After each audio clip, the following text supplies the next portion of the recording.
This picture right here, this picture with all of these books thrown in the trash, this is another reason why I could never align myself with the GOP. They are the anti education party.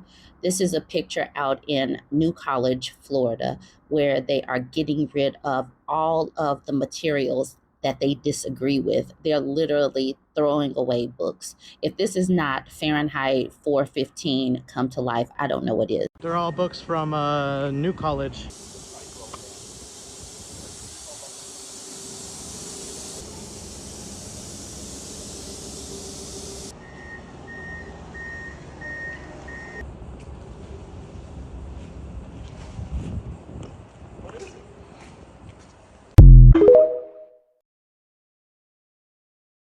All right, here's the article. Discarded gender and diversity books trigger a new culture clash at a Florida college. A tiny Florida college is once again at the center of the state's culture wars after a dumpster left the campus library filled with hundreds of books. And, we've talked about Project 2025, but what is playing out on a smaller scale is these red states are doing little things that are like Project 2025, but they are implementing it on a state level. And the whole getting rid of diversity, getting rid of gender studies, getting rid of Black studies, that is all part of Project 2025. States are just doing it at local levels. When hundreds of books got hauled away in a dumpster from the library of New College of Florida on Thursday, the tiny liberal arts college with a governing body dominated by appointees of Republican Governor Ron DeSantis once again found itself at the center of the state's culture wars. We abolished the gender studies program. Now we're throwing out the trash. Christopher Rufo, a DeSantis appointee to the Sarasota College Governing Board, posted Friday on Twitter. The ACLU, meanwhile, condemned the college for a brazen act of censorship.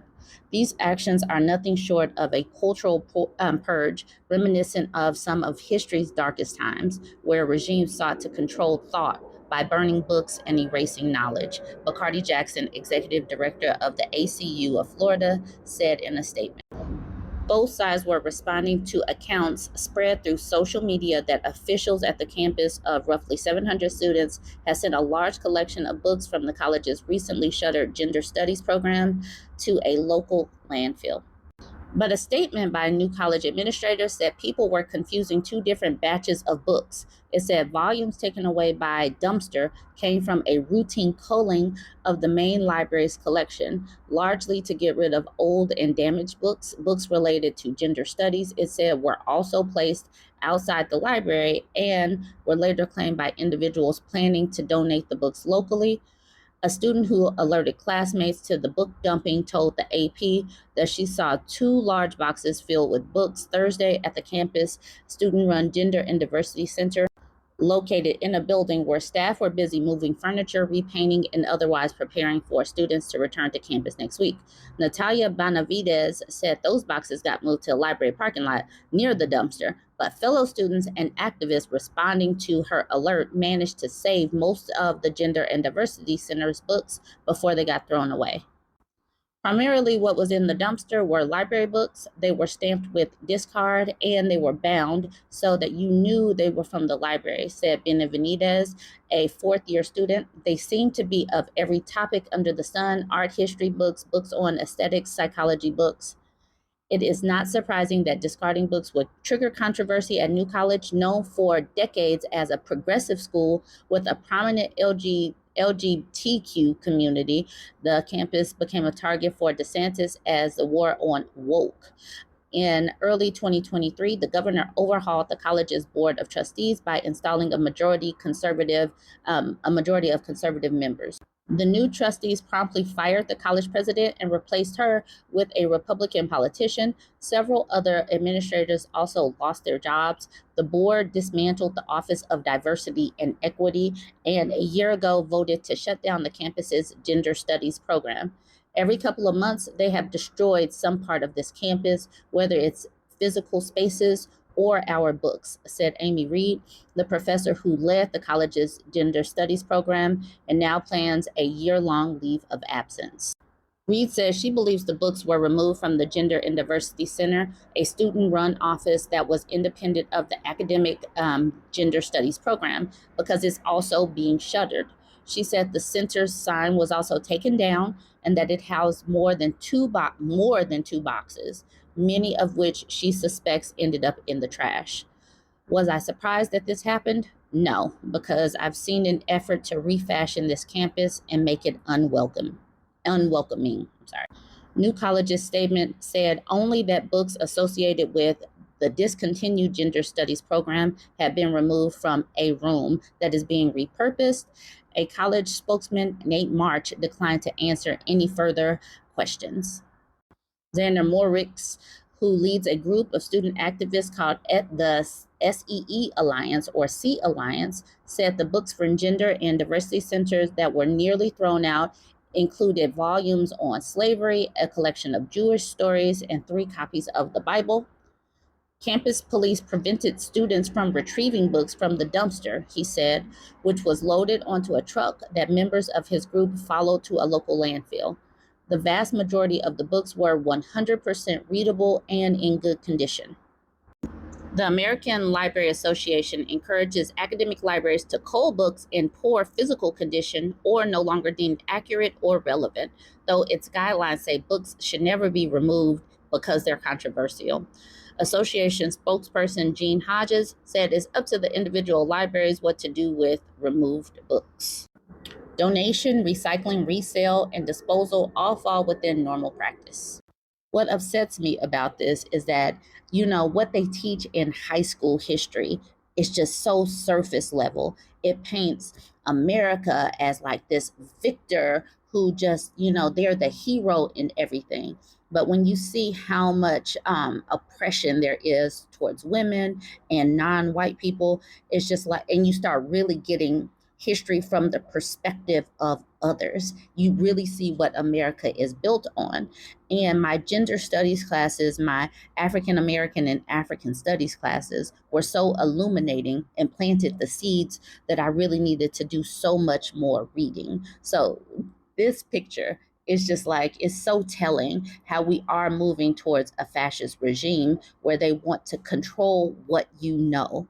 And that starts with controlling what you can read. And so many people don't read on purpose. So many people are so uneducated and only ingest what they tell you, and they don't read on their own. So that's the reason why we are moving towards a dystopia. We're moving toward an uneducated dystopia, and that's what the powers that be want. Anyways, join the conversation. Let me know what you think about this. Don't forget to like, comment, and share. When Biden stepped down and Kamala Harris became the presumptive Democratic nominee, I braced myself for the racism, the sexism, and the DEI comments that I knew were going to come, and they came immediately, just like that. No one who follows the current climate of politics or social media was confused. We all expected that to happen. So I do want to jump into this conversation from an organization called The Conversation. They say U.S. voters say they're ready for a woman president, but sexist attitudes still go along with opposition to Harris. Let's get into this article. Since President Joe Biden exited the presidential race on July 21st, 2024, and endorsed VP Kamala Harris as the Democratic presidential nominee, the Harris campaign has generated widespread enthusiasm and attention. She quickly became the official Democratic presidential nominee and erased Donald Trump's lead over Biden in national and swing state polling. Harris and her running mate, Minnesota Governor Tim Walz, have also drawn tens of thousands of supporters to their recent rallies in Pennsylvania, Wisconsin, Michigan, Arizona, and Nevada. Although things could change dramatically over the next two plus months, there is a real possibility that the United States may finally elect its first female president. But in polling we conducted in August 2024, after Harris became the presumptive Democratic nominee, we found that sexism is still a powerful force in American politics. Sexism and racism are baked into the cake, it's baked into the foundation of this country. It's not going anywhere anytime soon. Even if it did, there will still be a gradient range of sexism and racism. All right, hope and change. Yes, the scars of the 2016 campaign, in which sexism played a role in the Democratic presidential nominee Hillary Clinton's defeat by Trump, are still fresh for Democrats, but many hope that America has changed and has become more accepting of women in leadership roles. Harris's gender, this argument goes, won't be a significant deterrent for voters. On the surface, our recent nationally representative survey of 1,000 American adults support this, with 51% of Americans agreeing with the statement, America is ready for its first African American female president. Only 23% of Americans disagreed. Even so, some Americans appear to think they can win by making gender an issue in the campaign. This is apparent in the sexist rhetoric that Trump and other Republicans are using when talking about Harris. Trump, who has a history of making sexist statements, asserted that foreign leaders would regard Harris as a play toy, referred to her as unintelligent, and is now commenting on her appearance. He actually said that he looks better than Harris, which was super duper weird. Both the AP and the New York Times have reported, based on unnamed sources, that Trump has also called Harris a B word in private, although Trump's spokesman denied he used that term. Do we really believe him? Do we really believe him? This is Trump. All right. In a similar sexist vein, Trump allies have attempted to turn Harris past romantic relationships into campaign issues, with one conservative commentator on Fox Business News crudely labeling Harris the official Hawk Tuohy girl. Oh, okay. An obscene actual reference. Seriously, this is where we're going right now. Will such attempts to exploit sexism as an electoral strategy backfire? Or, after all these years, might it still be out of reach for a woman to overcome sexist stereotypes and win the highest office in the United States? Understanding the importance of sexism. We are political scientists who study the role of identity in American politics and who conduct polls that explore Americans' view on gender and the extent to which sexism still pervades the nation. We conducted two national polls this year, one in January 2024 when Biden was still in the race, and the other in August 2024 after Harris became the presumptive Democratic nominee. For each poll, we surveyed 1,000 American adults and 18 and older and asked about their thoughts on the election, their policy views, and their attitudes towards various groups in society. With the change at the top of the ticket, the Democratic ticket, we can better assess the impact of sexism on vote choice in the presidential election by comparing the results from January, when the race featured two male candidates, with August, when Harris entered the race. In both surveys, we first asked respondents which candidate they would vote for if the presidential election were held today. To measure sexism, we then asked respondents whether they agreed or disagreed with the series of three statements that express prejudice, resentment, and animus towards women, or what political scientists call hostile sexism. The statements in the hostile sexism battery are: women seek to gain power by getting control over men, women are too easily offended, and women exaggerate problems they have at work. Greater agreement with these statements indicated more sexist views. We also measured respondents' demographics, including age, gender, race, education, and income, and their political attitudes and identities and their racial views. People with less sexist views more likely to vote for Harris. Obviously, that gets a duh. All right, a nationally representative poll of 1,000 American adults asked the questions were designed to identify how sexist their beliefs are, as well as whom they preferred in the U.S. presidential election. People who were less sexist to the left of the chart over here, over on this side, were more likely to support Harris, while people who were more sexist to the right of the chart, so the sexist people, were more over here, and they were more likely to support Donald Trump. Another duh moment. Sexism mattered even when Biden was in the race, due in part to Trump's sexist rhetoric throughout his campaigns and presidency. Sexist attitudes have become closely linked with whom individuals support for president. On average, more sexist individuals have tended to prefer Republican candidates in recent elections. Thus, even in our January poll, when Biden was the Democratic nominee, sexism was strongly correlated with support for Trump. When we examined head-to-head matchup between Biden and Trump, more individuals agreed with the statements measuring hostile sexism, the more likely they were to prefer Trump over Biden. Of those who most strongly disagreed with the statements measuring hostile sexism, 73% supported Biden, while approximately two-thirds of those scoring the highest on the sexism scale supported Trump.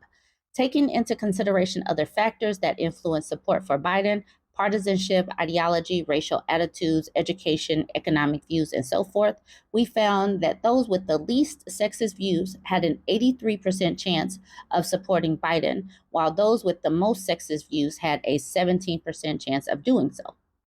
With Harris, sexism matters more. If sexism depressed individual support for Biden's candidacy, does that mean that Harris faced no additional penalty in terms of lost support for her candidacy? Hardly. Hostile sexism, as we measured it, cost Harris votes. While sexism mattered in January, it mattered more in August once Harris had taken over the Democratic ticket. In a head-to-head matchup between Harris and Trump, 89% of those on the lowest third of the sexism scale, meaning those who disagree with the statements measuring hostile sexism, support Harris, compared with only 11% for Trump. On the other hand, only 18% of those scoring highest on the sexism support Harris versus 82% for Trump. When we take into account other considerations that influence whether individuals prefer Harris or Trump, our findings are even more striking. The least sexist respondents have 92% chance of saying they will vote for Harris, but the most sexist respondents have only a 4% chance of supporting her. What this means is that while sexist attitudes have influenced individuals' presidential preferences when Biden was Democratic presidential nominee, they have a greater effect now that Harris is the Democratic nominee. Without sexism, since Harris seems to be narrowly leading Trump in the polls, why should we care about the influence of hostile sexism in the election? To answer this question, imagine a world in which hostile sexism doesn't influence attitudes towards presidential candidates who are women. Our findings imply that in such a world, Harris's lead over Trump might be larger. Put simply, hostile sexism is helping to make the election closer than it would be otherwise. Sexism has long played a powerful role in influencing Americans' voting behaviors and attitudes towards political issues. This is especially so today, given the high political importance of gender-related issues such as abortion, contraceptive, and LGBTQ rights. This was obviously a long article, but it was interesting to me as someone who focuses on women's issues. Please join the conversation and let me know what you think. Don't forget to like.